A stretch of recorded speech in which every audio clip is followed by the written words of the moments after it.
नमस्कार दोस्तों। नवरात्रि की अष्टमी के दिन माँ दुर्गा के 8वें अवतार आदिशक्ति महागौरी की पूजा की जाती है। देवी भागवत पुराण में बताया गया है कि भगवान भोलेनाथ के साथ उनकी अर्धांगिनी के रूप में महागौरी सदैव विराजमान रहती हैं। महागौरी का वर्ण गौर अर्थात सफ़ेद है। इनके वस्त्र व आभूषण भी सफ़ेद रंग के हैं। माँ का वाहन बैल है, जो भगवान विष्णु का भी वाहन है। माँ का दाहिना हाथ अभय मुद्रा में है और नीचे वाले हाथ में दुर्गा शक्ति का प्रतीक त्रिशूल है। महागौरी के ऊपर वाले हाथ में भोलेनाथ का प्रतीक डमरू है। डमरू धारण करने के कारण माँ को शिवा के नाम से भी जाना जाता है।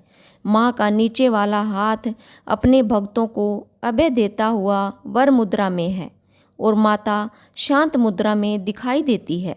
पौराणिक कथाओं के अनुसार पर्वतराज हिमालय के घर जन्म लेने के बाद माँ पार्वती ने पति के रूप में भोले शंकर को प्राप्त करने के लिए कठोर तप किया और तपस्या करते समय माता हजारों वर्षों तक निराहार रही, जिसके कारण माता का शरीर काला पड़ गया।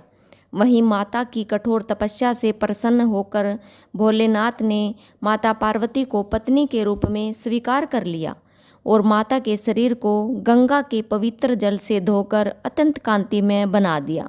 गंगा में स्नान करने से माता का स्वरूप गोरा हो गया, जिसके बाद माता पार्वती के इस स्वरूप को महागौरी कहा गया। वहीं दूसरी पौराणिक कथाओं के अनुसार काल रात्रि के स्वरूप में सभी राक्षसों का वध करने के बाद भोलेनाथ ने देवी पार्वती को काली कहकर चिढ़ाया था। इस बात से क्रोधित होकर माता ने अपनी त्वचा को साफ करने के लिए कई दिनों तक कड़ी तपस्या की और ब्रह्मा जी को अर्घ दिया। देवी की तपस्या से प्रसन्न होकर ब्रह्मा जी ने उन्हें हिमालय के एक कुंड में स्नान करने की सलाह दी। ब्रह्मा जी की सलाह को मानते हुए माँ पार्वती ने मानसरोवर में स्नान किया, जिसके बाद माता का स्वरूप गौर वर्ण का हो गया। इसलिए माता के स्वरूप को महागौरी कहा गया। महागौरी की पूजा मात्र से ही भक्तों के सभी पाप नष्ट हो जाते हैं। आप सभी कहानी सुनने वालों पर महागौरी माता अपनी कृपा सदा बनाए रखें। महागौरी माता की जय।